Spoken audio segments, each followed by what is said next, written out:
Saya akan membuka, yang pertama adalah saya akan menunjukkan bagaimana caranya memanfaatkan OBS. OBS ini adalah salah satu aplikasi broadcast, ya, yang bisa berjalan di berbagai multi platform, multi bahasa, multi aplikasi, ya. Jadi OBS menjadi sebuah wadah, ya, menjadi sebuah wadah yang bisa kita mengambil beberapa aplikasi kemudian kita tempatkan di sana di OBS-nya, kemudian kita gunakan.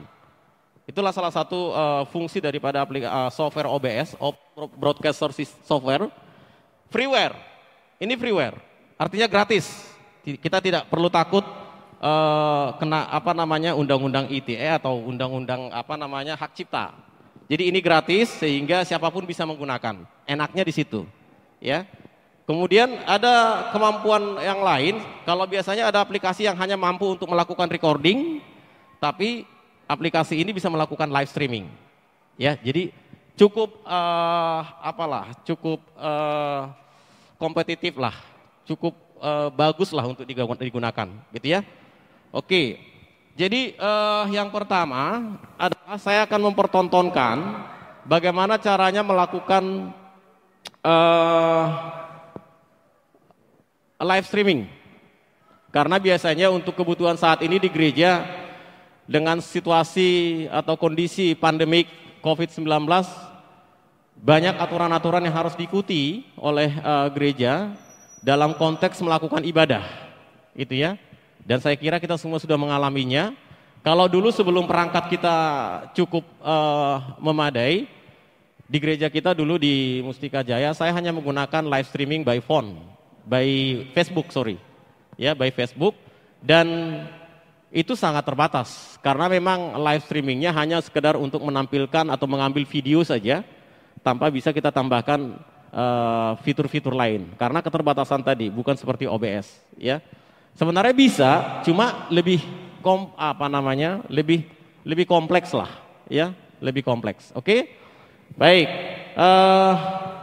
Yang pertama adalah ini saya sudah ada di jendela OBS, ya. Saya sudah ada di jendela OBS dan kebetulan, nah gini, sebelum kita memulai, kira-kira perangkat apa sih yang kita butuhkan? Itu dulu, ya. Sebelum kita mulai, kira-kira perangkat apa yang kita butuhkan? Sebenarnya, kalau dananya cukup, ya kita bisa memenuhi sesuai dengan standar dananya. Ya, satu. Nah, kemudian saya akan sebutkan satu persatu perangkat yang saya bawa, tapi ini adalah opsional, artinya tidak mutlak harus ada, gitu ya. Ini opsional, tidak mutlak harus ada, cuma untuk sebuah kualitas memang ya alat inilah yang harus kita perlukan, gitu ya. Yang pertama tentu adalah alat pengolahnya, yaitu komputer, ya kan? Karena nanti software OBS-nya kita tempatkan di sana, atau laptop boleh, ya. Cuma nanti biasanya kalau laptop dengan spek yang kecil, ya kendalanya adalah lambat gitu ya. Karena dia mengolah data video. Dia mengolah data video. Yang kita tahu ukuran atau bitrate-nya video itu, bitrate itu adalah kemampuan komputer atau kemampuan komputer lah ya. Dan juga nanti kaitannya dengan koneksi internet ya. Kemampuan dia dalam mengolah data per bit. Bit itu adalah satuan data dari satuan data terkecil pada komputer, bit ya. Artinya ketika semakin besar bitrate-nya, maka dia bisa mengolah atau mengirimkan data dalam jumlah yang besar. Tentu lebih cepat gitu loh. Kalau saya analogikan begini, kalau kita punya jalan ya, kemudian kita pakai sedan, tentu akan lebih lancar kan begitu ya. Tapi dengan ukuran jalan yang sama, kita menggunakan truk, maka dia akan mengalami beberapa kendala. Kurang lebih seperti itu.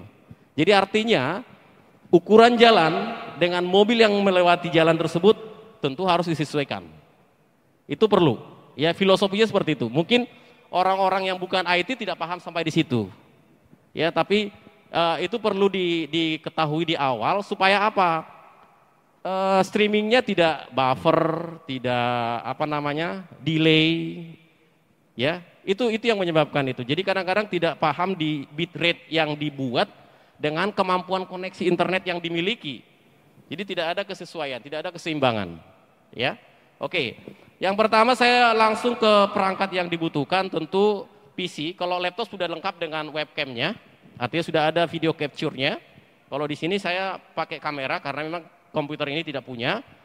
Kemudian video capture, kalau misalnya kita nggak punya video capture, kita bisa ambil atau beli alat yang lebih murah lah, yang harga 1 jutaan gitu ya. 1 jutaan untuk nanti menghubungkan handphone bisa. Jadi handphone pun bisa sebagai video capture. Ya, handphone. Artinya dia kan punya kamera. Dia punya kemampuan untuk merekam. Berarti dia bisa sebagai video capture, kemudian nanti disambungkan ke apa namanya? Perangkat video capture tadi, ya. Kemudian nanti langsung ke CPU atau komputer atau ke laptop. Seperti itu, ya. Tapi karena ini yang saya bawa kebetulan lengkap, ada kameranya, untuk apa? Untuk menghasilkan kualitas gambar yang bagus. Sebenarnya itu. Ya. Kemudian ini sebagai video apa namanya? Video switcher. Video switcher ini sekaligus sebagai video capture-nya. Jadi disambungkan ke sini kameranya, kemudian ini ke CPU atau ke laptop. Sama saja. Gitu ya. Nah, kemudian perangkat lain ya standar lah. Kalau misalnya kalian mau pakai 2 kamera, 3 kamera, ya sudah tinggal disambungkan aja ke video switcher, artinya untuk bisa mengganti-ganti gambar yang mau diambil atau mau ditampilkan, seperti itu. Ya. Nah, kemudian berikutnya adalah kalau kita bicara streamingnya ini mau di mana dulu, kan begitu ya. Nah, umumnya streaming itu dilakukan di YouTube atau Facebook, kan begitu ya. Antara Facebook atau YouTube. Kemudian tentu kalau di YouTube kita buat dulu ininya, apa namanya, jadwalnya. Kira-kira kita akan streaming kapan? Atau mau langsung live pun bisa sebenarnya, mau langsung live. Tapi kalau misalnya kegiatan di gereja untuk hari, contoh misalnya kita akan ibadah besok dan biasanya kami sudah siapkan jadwal untuk besok, untuk streaming besok. Kemudian kita buka untuk besok. Sorry.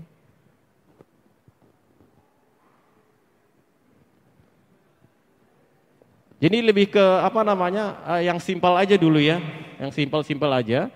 Di sini saya sudah siapkan jadwal untuk live streaming ibadah besok. Karena kita butuh, oke, saya buat aja, Rius. Ini contoh untuk ibadah hari.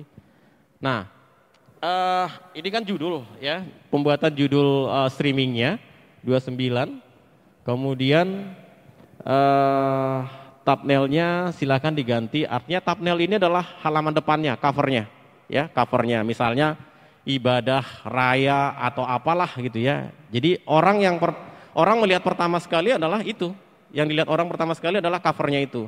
Informasi pertama atau jendela pertama kepada publik, ya. Oke, kemudian berikutnya lalu diteruskan saja. Kemudian publik, ini statusnya publik supaya orang bisa akses. Kemudian selesai. Nah, ini sudah ada jadwal untuk streaming ibadah besok di tanggal, tadi saya tidak ganti, ini 28. Contoh lah seperti ini ya. Contoh seperti ini. Nah, ini harus kita buat dulu. Kita harus jadwalkan dulu. Ya, setelah dapat, karena kita butuh stream key-nya atau kunci untuk menghubungkan antara apa namanya? YouTube dengan OBS. OBS itu adalah aplikasi untuk melakukan broadcast. Sementara YouTube-nya adalah media publish-nya. Jadi kolaborasi. Sebenarnya konsepnya seperti itu, kolaborasi. OBS untuk mengolah penangkapan streaming, YouTube untuk publish-nya kayak layar gitu loh. YouTube itu hanya sekedar layar untuk menampilkan apa yang kita tangkap di OBS. Ya, konsepnya seperti itu. Nah, kemudian ini kita copy ya. Yang default stream key-nya kita copy, salin. Ya. Kemudian kita kembali ke OBS-nya. Kita kembali ke OBS, kemudian ini sebenarnya nanti kalau misalnya begini kan pasti nggak hafal dong. tahapan ini kan pasti nggak bisa dihafal, kan gitu ya. Tapi paling tidak, apa yang saya lakukan ini kalian sudah punya bayangan itu loh maksudnya. Kalau mau pelatihan begini memang nggak cukup sejam, 2 jam, 1 hari nggak cukup. Iya kan? Saya pastikan itu nggak cukup, karena kemampuan audiensnya juga beda-beda. Nangkapnya beda-beda. Apalagi nggak pakai perangkat, kan gitu kan? Ya sudah, jadi artinya dengarkan saja, kemudian simpan di otaknya tadi. Oh kemarin itu begini loh. Paling tidak begitu, sudah punya apa namanya, ya istilahnya membuka jalur lah, sudah ada lah gambarannya seperti itu. Ya, kemudian saya klik tools, auto configuration, kemudian next, kelihatan ya, kelihatan nggak? Layarnya pun kurang jelas. Oke, next. Kemudian ini next saja. Nah ini ada video bitrate-nya. Ini yang tadi saya sebutkan tadi, video bitrate ini penting untuk diperhatikan. Nah, bagaimana caranya menentukan video rate yang ideal? Ya kan? Bagaimana caranya menentukan video rate yang ideal, video bitrate yang ideal? Cek dulu koneksi kita.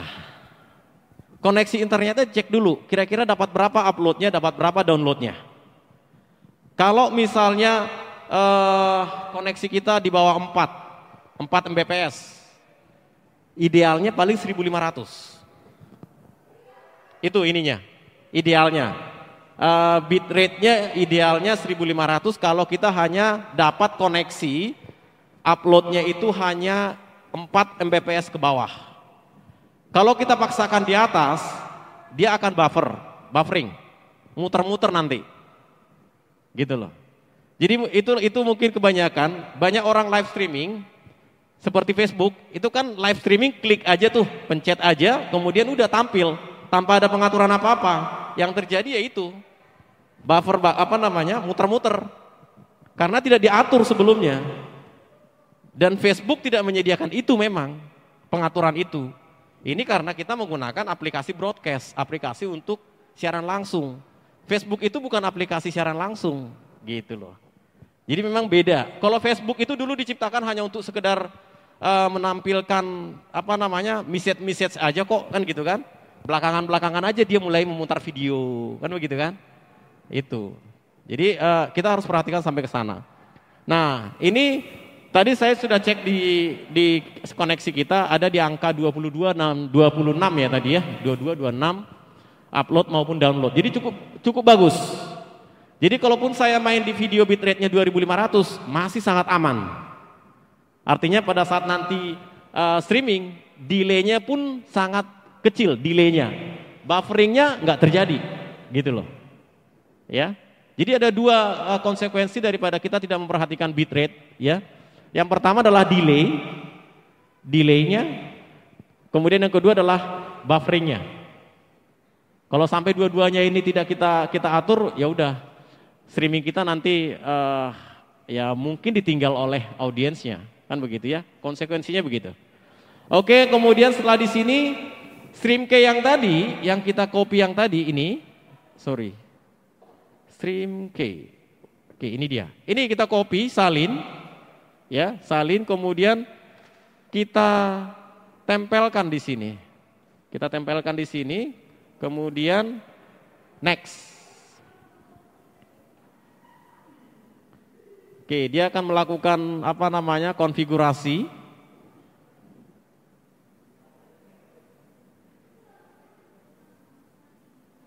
Oke, sambil menunggu ya. Kalau ada nanti yang mau ditanya atau agak ragu, minta diulang silahkan. Ya, silahkan minta diulang. Kemudian apply. Lalu kita lihat di sini, ini sedang melakukan konfigurasi juga, ya. Ketika nanti sudah terkoneksi, maka di sini muncul video yang sedang kita capture atau video yang sedang kita ambil, kita sorot. Oke. Nah,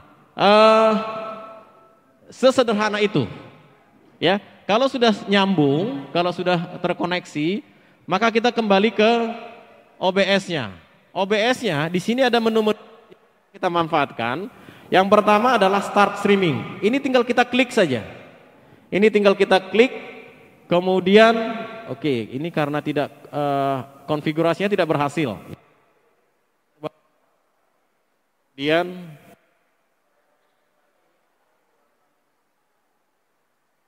ini saya Ctrl V, Ctrl C. Oke, kemudian next. Oke, kalau nanti sudah berhasil konfigurasinya, maka kita masuk ke OBS-nya, ya.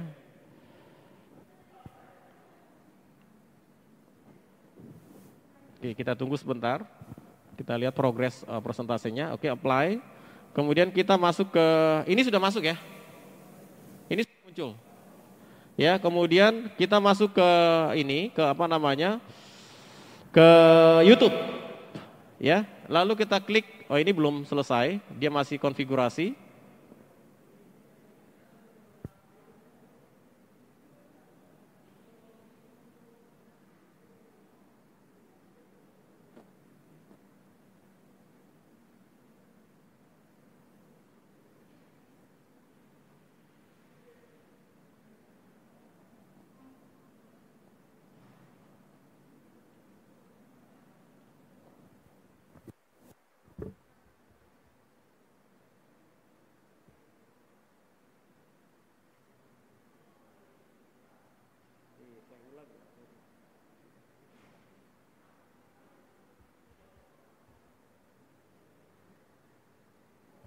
Oke, saya ulang lagi.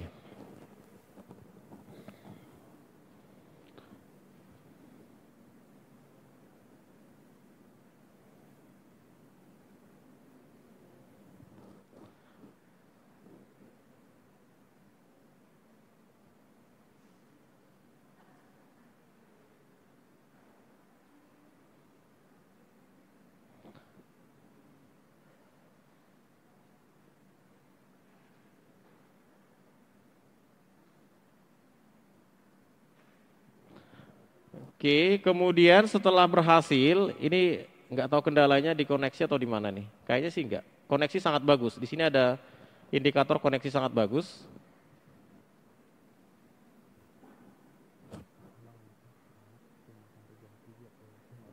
Oh gitu. Oke, oke. Oke, ada ralat di waktu ya. Ini sudah disiapkan. Ah ini. Ini sudah masuk.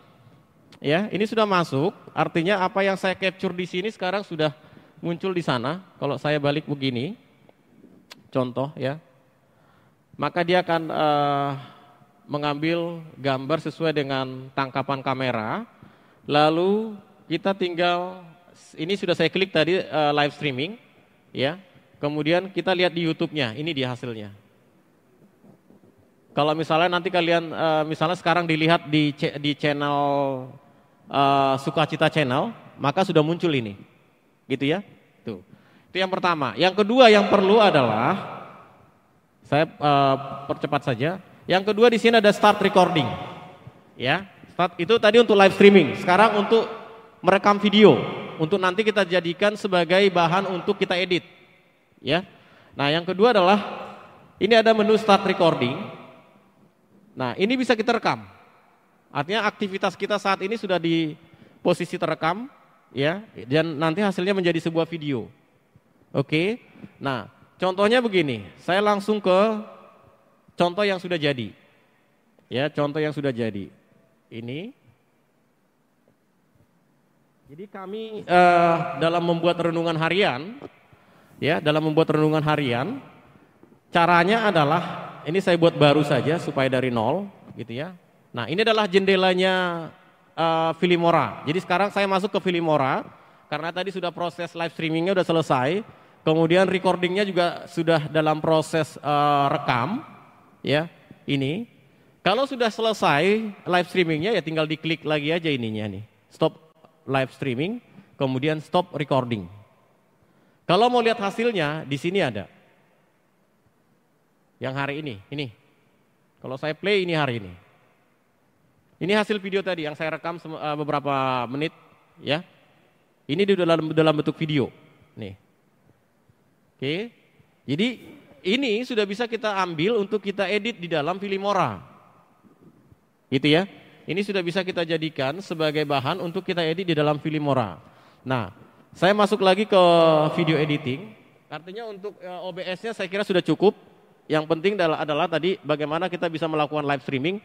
Kalau live streaming di Facebook, prinsipnya sama. Tinggal ambil stream key-nya, ambil stream key-nya kemudian tempelkan di apa namanya? Di OBS-nya.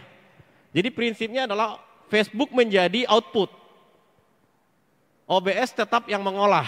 Kan begitu ya? Kalau tadi yang saya contohkan tadi, YouTube sebagai output, OBS tetap yang ngolah. Jadi prinsipnya adalah kita harus hubungkan antara YouTube dengan OBS atau antara Facebook dengan OBS. Jadi sama ininya, langkah-langkahnya sama. Oke, kalau di apa namanya, ini saya contohkan aja. Kalau misalnya kita pakai Facebook, ini saya stop dulu streamingnya. Kalau kita pakai Facebook, auto configuration-nya nanti tinggal dipilih aja, mau di YouTube atau mau di Facebook, ini dia. Ya, mau di YouTube atau mau di Facebook, ini pilihannya. Kalau di YouTube tadi ini yang YouTube RTMP, kemudian kalau Facebook Live ya ini. Jadi buka video live di Facebook, kemudian nanti di situ akan ada stream key-nya. Stream key-nya copy, kemudian tempelkan di sini. Ini pilih Facebook, kemudian next. Sama cara kerjanya. Langkah-langkah koneksi konfigurasinya sama. Gitu ya. Nah, tadi kita masuk ke Filmora. Sudah berhasil membuat sebuah rekaman video, ya, maka rekaman atau video tersebut kita akan edit. Nah, saya ambil contoh yang lain, ya, Ini adalah jendela Filmora, yang saya gunakan ini adalah Filmora 9. Kalian bisa dapatkan Filmora ini dari download di Google lah, tapi biasanya kita dapat yang tidak dalam posisi freeware gitu ya. Ya sudah, akal-akalan aja. Kalau mampu beli, artinya ada dana untuk beli ya silakan beli. Ya. Tapi kalau tidak, ya udah cari aja cracknya. Kalau nanti kalian mau, saya akan kasih ke panitia untuk kopi link untuk dapatkan Filmoranya dan cara mengcracknya. Ya. Saya sudah buat di YouTube ya, bagaimana cara menginstal Filmora supaya watermarknya tidak muncul. Biasanya kalau yang tidak gratis itu ketika kita gunakan, kemudian kita menghasilkan sebuah video, nanti ada muncul di situ trademarknya providernya software. Contoh misalnya KineMaster, itu kan selalu ada ya. Kalau kalian create video selalu ada tulisan KineMasternya kan, itu watermark namanya. Nah di Filmora juga nanti seperti itu, kalau kita tidak crack. Jadi di tengahnya itu muncul Filmora. Oke, nanti saya kasih linknya dan bagaimana caranya menginstal juga nanti saya kasih ke panitia. Ya, nanti dari panitia bisa men-share ke teman-teman ya. Kemudian langsung saja, ini adalah jendela Filmora. Di sini disinilah kita akan melakukan proses editing video. Ya, mungkin saya tidak akan memberikan menjelaskan fitur-fiturnya secara keseluruhan karena waktu yang sangat terbatas. Saya hanya memberikan garis besarnya saja. Ya, yang pertama adalah ketika kita sudah ada di jendelanya Filmora, maka langkah yang pertama adalah video apa yang mau diedit. Kan itu pertanyaannya. Video apa yang mau diedit? Ya sudah. Kalau kita mau mengedit video, baik itu gambar, itu juga bisa ya. Kita masuk ke menu media. Kalau ini sudah ada di kopian ya. Cara-cara untuk menggunakan Filmora saya buat ininya tutorialnya. Ya, kemudian add, artinya kita ambil video yang mau kita edit, ya, kita ambil video yang mau kita edit. Contoh misalnya, saya mau mengambil video yang sudah kami rekam sebelumnya untuk renungan misalnya. Contoh ini untuk renungan Sabtu, ya, ini saya masukkan. Artinya video apa yang mau kita edit ya silahkan masukkan di dalam library-nya si Filmora. Kemudian ada nggak musik yang mau dijadikan sebagai background? Jadi makanya tergantung konsep juga. Jadi kalau kita mau meng-create sebuah video yang katakanlah yang menarik, atau kita mau membuat sebuah video mengenai produk misalnya, ya kita harus punya konsep dulu. Kalau kita nggak punya konsep ya kita nggak tahu mau bikin apa, kan begitu ya. Jadi sangat penting punya konsep ketika kita akan membuat sesuatu. Ya. Nah, Kemudian yang selanjutnya adalah videonya sudah ada. Inilah video yang mau kita edit. Ini baru sebatas di library atau baru sebatas di dapur lah, belum dimasak, istilahnya kan begitu. Ini baru bahan bakunya. Ibaratnya kalau mau masak-masak itu, ini ada cabenya, ini ada bawangnya, ini ada minyaknya, kan begitu ya. Dikumpulin dulu semua, disiapkan dulu semua. Setelah itu masukkan ke wadahnya, wadah masaknya, ya kan? Masukkan ke dalam wadah pemasakannya atau pengolahannya, yaitu ke sini, tarik aja, diderak aja ke sini. Jadi inilah lembar kerja yang sesungguhnya di dalam Filmora. Ini yang di bawah ini. Ini resolusi, keep project setting, artinya sesuai dengan file new yang tadi kita buat, ukuran project yang kita create tadi. Ini kita sesuaikan atau kita sesuaikan dengan medianya. Ukuran medianya, pixelnya, ya. Oke, supaya tidak berubah ukurannya, keep project setting aja. Ini previewnya. Contoh video yang sudah kita masukkan ke kuali, ibarat gitu ya. Yang sudah kita masukkan ke dalam wadah untuk masak. Ya. Kemudian kalau kita mau lihat apa aja isinya, ini kita play. Kita tekan saja spacebar. Ini contoh ya. Jadi kalau kita mau pada saat merekam itu putus nyambung nggak masalah. Nanti kita gabung lagi di sini. Gitu loh. Jadi kalau misalnya kalian melakukan proses recording, tiba-tiba ada yang salah sedikit, nggak usah diulang dari awal. Yang salah itu aja diulang. Nanti tempelkan di sini. Ibaratnya masukkan ke dalam wadah lagi gitu. Ya. Oke. Ini enggak muncul suaranya ya? Oh, karena saya biasanya pakai sound card. Jadi di sini ini enggak muncul. Nah, ini sebenarnya ada suaranya, gitu ya. Nah, dalam gambar ini sebenarnya kita renungan itu prosesnya gini, take ininya begini. Pertama kita ambil suara, yang kedua kita ambil gambar. Yang pertama kita ambil materi renungannya, yang kedua kita ambil musik pengiring renungannya. Jadi kita 2 kali take, 2 kali rekam. Tapi nanti akan kita jadikan menjadi satu video, kan begitu ya. Nah, caranya adalah masukkan file yang tadi sudah kita rekam. Ini saya ambil yang pertama, karena di dalam OBS itu hasilnya yang kita ambil adalah video, dan tadi video kan, sementara yang mau kita ambil hanya suara, ya, berarti kita harus pisahkan antara video dan suara, antara gambar dan musiknya dan soundnya.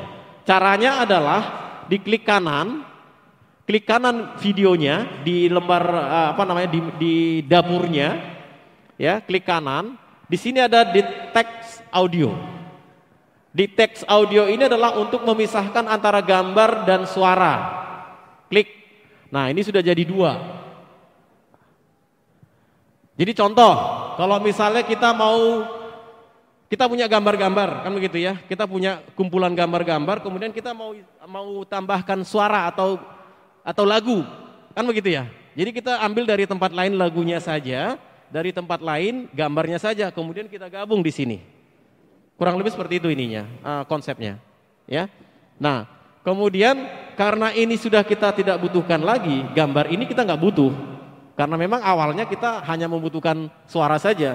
Tapi karena masternya, karena source-nya adalah suara dan gambar, mau nggak mau kita pisah dulu. Lalu kita hapus saja ini, karena kita nggak butuh gambar, kan gitu. Kita hanya butuh suara.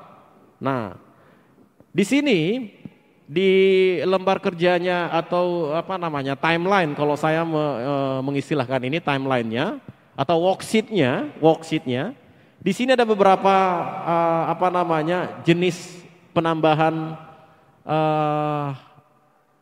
file sesuai dengan tipe datanya, Yang pertama ada video. Ya, ada video, dia menyiapkan dua layer.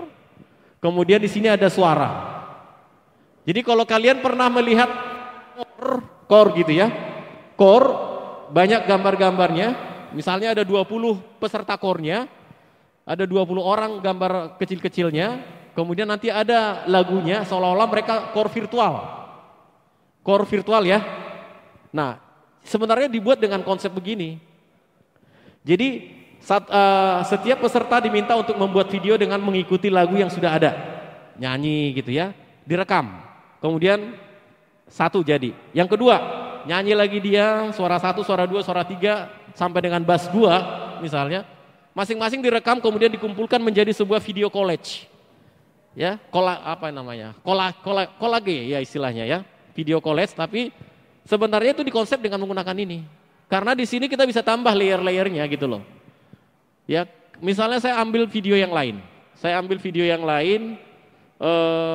Supaya beda. Saya menggunakan video lain ya. Saya dari sini saja.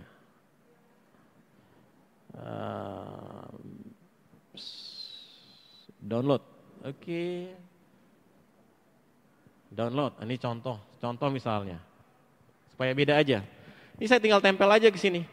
Ya, keep project. Nah, seperti ini.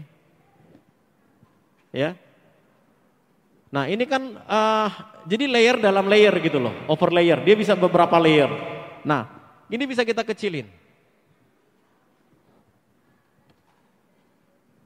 Ini bisa kita kecilkan, ya ini bisa kita kecilkan seperti ini.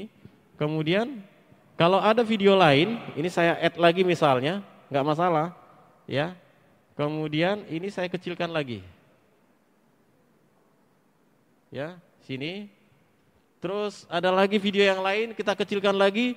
Akhirnya membentuk kumpulan dari beberapa video, tapi lagunya satu. Core virtual. Ya, jadi konsepnya seperti ini. Jadi nanti lagunya mana? Ya udah, ini lagunya nih. Satu lagu tapi videonya banyak.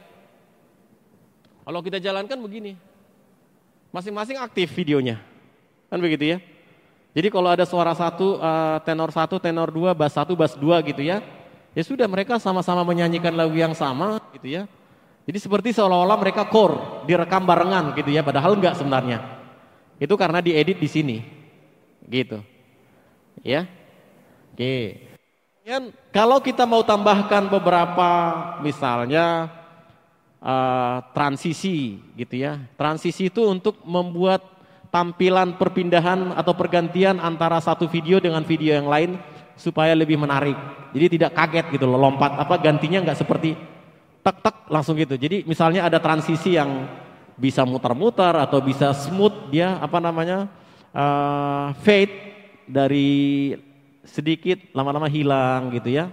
Bisa macam-macam seperti ini, di solve misalnya. Kalau saya contohkan begini. Ya. Nah, sebelum saya masukkan transisi nanti, saya coba potong-potong dulu videonya. Ya, misalnya ini video kepanjangan, video ini hanya kita ambil saja. Kita ambil sebagian saja, maka pastikan video yang mau dipotong itu aktif. Dan pastikan juga tidak dalam posisi play. Ini kan posisi play itu, jalan terus dia. Ya, dia jalan terus. Nah, pastikan dalam posisi play, tidak play. Kemudian kita stop. Jadi gini. Kita mau potong di mana? Ini dia pengaturannya. Ini kan gambar gunting nih. Kita mau potong di mana? Oke, misalnya di sini. Maka pastikan posisinya sudah sesuai. Ya. Kemudian kalau misalnya tidak yakin, oh bukan di sini, sambil di play aja. Sambil dengerin. Ya kan? Sambil lihat. Kalau sudah pas, stop. Gitu ya. Kalau sudah pas di stop lalu potong. Ini ada guntingnya. Ya, potong, kemudian ini hilangkan, maka sudah tersisa video yang kita inginkan.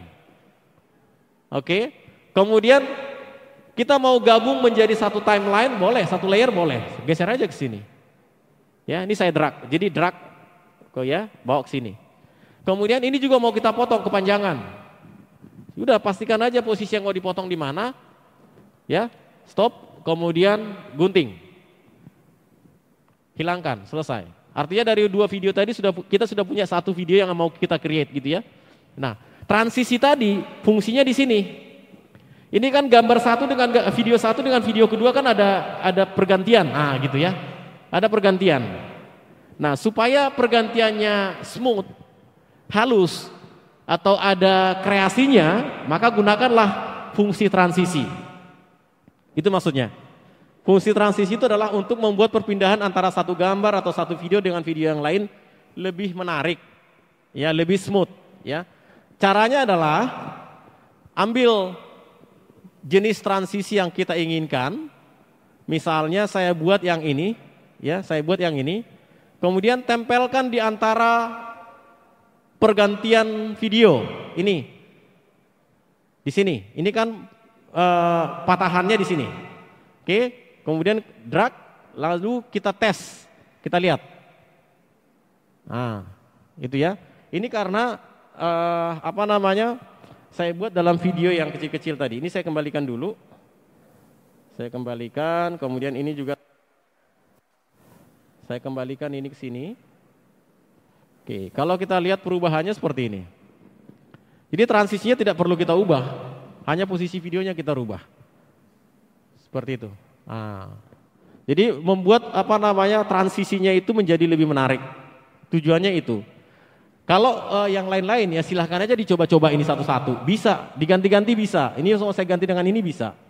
Misalnya dengan ini lagi. Nah, seperti itu. Jadi tidak kaku dia. Kalau saya tidak punya transisi, maka kalau kita tes, dia kaku. Perpindahannya kayak kaget gitu loh, lihat. Nah, gitu. Jadi sebenarnya kembali ke tes juga sih, jiwa seninya. Ya. Harus ada juga jiwa seninya, bagaimana membuat ini kelihatan menarik, bagaimana membuat ini supaya begini, gitu ya. Apalagi ditambah lagi kalau kalian sering melihat video-video lain, kan begitu ya. Imajinasi kalian akan lebih kaya ketika kalian juga sering menonton video-video yang lain. Itu sebenarnya begitu. Oke, lalu teks misalnya.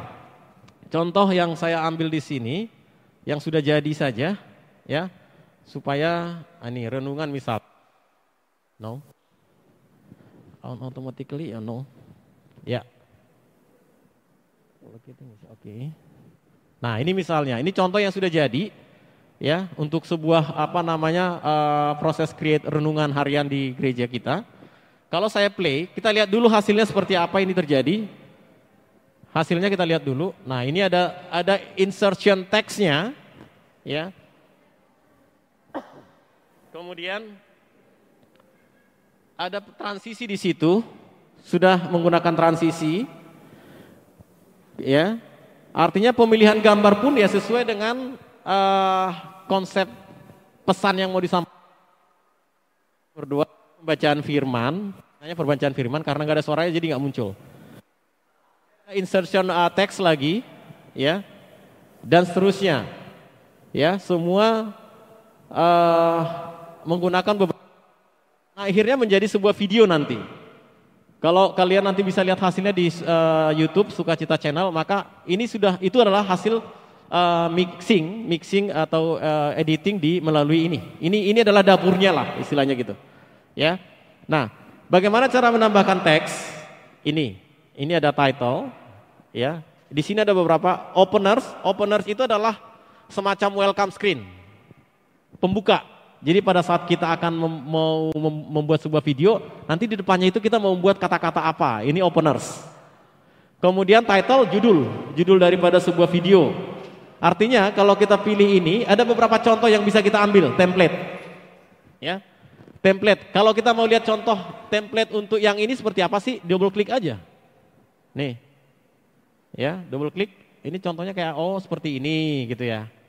Jadi kita tinggal ganti your headline here ini nanti kita ganti aja dengan teks yang kita inginkan. Jadi sudah ada template-nya, sudah ada contoh yang sudah jadi, kita tinggal plug and play. Kita ambil kemudian kita pakai. Ya. Kemudian untuk yang title sama.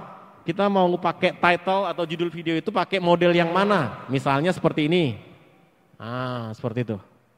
Jadi kita tinggal pakai aja. Kalau ini dirasa kurang, baru yang tadi. Beli ininya dari template video. Karena ini terbatas. Ini pun sebenarnya tidak diberikan secara otomatis, tapi kita download. Ketika ada muncul seperti ini, simbol seperti ini berarti kita harus download dulu. Nih, kita download, baru hilang dia. Artinya belum tersedia secara otomatis. Ya, hanya beberapa yang disediakan secara otomatis. Oke, kemudian untuk judul title, untuk title yang ini tadi, yang saya buat ini menggunakan subtitle. Ini ada beberapa contoh, tinggal dipilih aja. Oh, ini pada saat dia tampil langsung muncul, gitu kan? Kalau ini, oh ada warna kuningnya tapi ada background hitamnya, kan begitu ya. Jadi tergantung kebutuhan. Yang penting, ketika kita membuat sebuah teks, jangan sampai teksnya tidak mudah dibaca. Itu prinsip dalam membuat sebuah antarmuka yang menggunakan teks dan gambar. Ya, contoh begini. Kalau saya buat warna yang ini. Kalau saya buat dengan warna yang mirip-mirip dengan gambarnya, praktis kan susah dibaca. Jadi antara forecolor dengan back color itu harus kontras. Warna depan dengan warna belakang itu harus kontras. Supaya apa? Mudah dibaca. Beberapa kesalahan para editor tidak memperhatikan ini. Jadi asal muncul aja tulisannya, tapi apakah mudah dibaca atau tidak? Itu perlu ketika kita bermain dengan teks, gitu ya. Nah, kalau misalnya ngakalinya begini, kalau misalnya sulit, karena yang di belakang itu kan ada beberapa warna ya, ada yang putih, ada yang hijau, ada yang lain-lain. Sementara kita hanya bisa memilih satu warna untuk satu teks, kan begitu ya. Kalau kita ganti-ganti kan alay namanya. Ya enggak? Alay kan? Satu kalimat warnanya ganti-ganti gitu ya. Ya. Jadi supaya enggak seperti itu, kita mainin di di gradasi back colornya lah. Ada shadownya gitu loh. Di shadownya kita mainin. Jadi walaupun dia font colornya warna putih, tapi saya buat shadownya warna lain lah. Ya, jadi ada sedikit border line untuk masing-masing fontnya. Itu memudahkan orang untuk membaca atau melihat gitu loh. Ya, karena kita harus berpikir bahwa orang yang membaca video kita atau tulisan kita tidak semuanya memiliki kondisi mata yang masih bagus, kan begitu ya. Ada yang pakai kaca, ada yang sudah agak kalau kayak saya ini udah agak positif nih, kan gitu ya. Jadi kalau dekat udah nggak bisa, harus dijauhin, kan gitu ya. Artinya kita tidak boleh menganggap bahwa penontonnya itu rata-rata. Oh mas, rata-rata masih bisa. Kalau masih anak-anak muda rasanya masih tajam ininya penglihatannya, kan begitu ya. Jadi kita harus siasati dengan hal-hal seperti itu. Ya, sehingga video itu benar-benar mudah ketika video itu kan menyampaikan pesan ya. Ya, kalau yang dibacanya tidak mudah, bagaimana mungkin pesannya bisa sampai, kan begitu. Ya, oke. Itu tips saja. Menambah teks tadi, kemudian transisi sudah, audio. Audio tadi ketika yang saya contohkan pertama tadi kan karena sudah ada audio dan audionya, kan begitu ya. Dan ketika kita hanya satu pisahkan, kan begitu ya. Tapi kalau ini sudah dalam posisi audio, berarti dari sini sama saja prosesnya, tinggal klik, sudah ada template audio-audio yang bisa kita gunakan di sini, ya, sudah disediakan oleh Filmora. Tapi ketika kita menggunakan, katakanlah misalnya lagi ulang tahun, ya, ulang tahun, kemudian gambar-gambar orangnya sudah ada, kita mau sisipkan lagu ulang tahun, kan gitu ya. Berarti kita cari dulu tuh di YouTube, kita download dulu, tapi yang MP3-nya aja.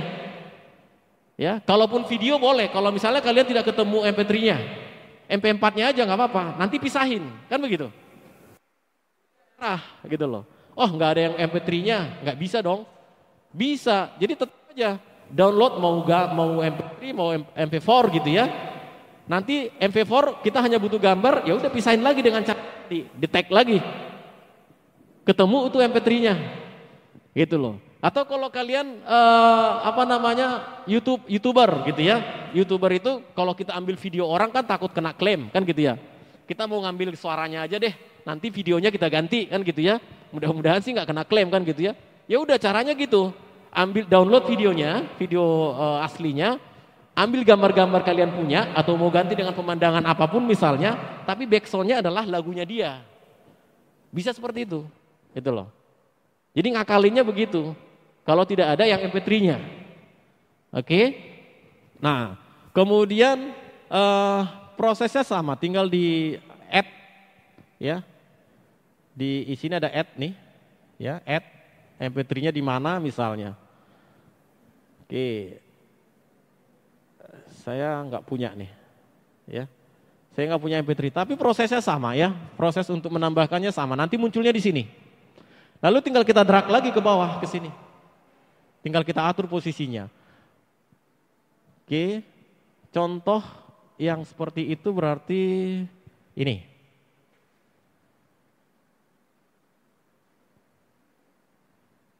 Oke, ini misalnya. Ya. Ini yang source-nya atau sumbernya adalah satu WAV. Ya, extension-nya adalah WAV musik MIDI, ya. Di atas MIDI lah gitu ya. Terus satu lagi kita ambil gambar sendiri. Kita ambil gambar sendiri, tapi kita sambil apa namanya? Ya direkam lah, tapi sambil nyanyi gitu supaya nanti apa namanya? mimik wajah kita dengan vokal sama, kan gitu kan? Nah, jadi ini yang ini adalah musik, add music. Yang di atas adalah add video. Tapi yang di atas kita hanya ngambil gambarnya saja. Ya udah kita pisahin tuh musiknya pada saat kita rekam video. Gitu loh. Jadi membuat apa namanya video klip ya kurang lebih seperti itu. Membuat video klip. Jadi kalau kalian sudah punya kemampuan seperti ini sebenarnya banyak ininya. Banyak peluang-peluang yang bisa kita peroleh untuk apa namanya? Ya mencari pasar lah kan begitu ya. Mencari pasar bisa seperti itu. Jadi video editor ya via itu tadi saya katakan di awal tidak susah, tidak terlalu susah lah. Tinggal kemauan, ya. Jadi prosesnya seperti itu. Nah, kemudian tambahkan liriknya, teks-teksnya seperti ini. Sama menggunakan insertion text tadi, menggunakan ini. Tinggal pilih jenisnya. Jadi ada teksnya di sini. Jadi kalau kalian mau membuat sebuah video klip, kemudian kalian buat teksnya, ya kurang lebih sama prosesnya. Ya? Gimana kira-kira? Sampai sejauh ini? Untuk materi yang saya sampaikan bagaimana? Masih bersemangat? Masih. Yakin masih bersemangat? Menarik gak sih? Ya menarik aja ya. Oke. Jadi paling tidak seperti yang saya sampaikan di awal tadi, untuk memahami ini tidak apa namanya, ya tidak segampang ini gitu loh. Tapi paling tidak open mind gitu loh. Oh ternyata menjadi seorang video editor itu ternyata nggak susah ya, gitu loh. Ya nggak susah. Oke, saya masih ada waktu. Ada sesi jawab nggak? Karena untuk saya kira sudah cukup sampai di sini untuk pemahamannya. Bagaimana kalian melatih dan melatih? Kalau ini perlu latihan soalnya. Kalau saya ngomong terus pun sebenarnya ya lewat aja, ya kan? Lewat aja karena memang harus kita praktekkan baru kita dapat ininya, feel-nya lah istilahnya. Kalau udah praktek sekali dua kali, ini di gereja kita sudah ada satu orang yang tadinya dari nol, saya cuma kasih ininya aja, liatin saya aja ketika menggunakan, saya bilang gitu kan. Dia lihat-lihat aja saya menggunakan ini, sekarang udah bisa saya tinggal. Artinya saya terbantu jadinya, ya kan? Gitu. Jadi artinya yang mau saya sampaikan di situ adalah tidak sulit, yang penting mau. Gitu. Cuma enaknya langsung praktek, enaknya. Karena ini memang ya hard skill ya, keahlian gitu loh. Kalau yang soft skill itu kan kita dengar-dengar, gitu ya. Ya yang masuk ke dalam otak kita ya bisa kita ingat gitu ya. Kalau ini memang harus kita praktek. Oke? Mungkin itu dari panitia saya kembalikan. Kalau ada pertanyaan atau tanya jawab, sesi tanya jawab silakan. Terima kasih.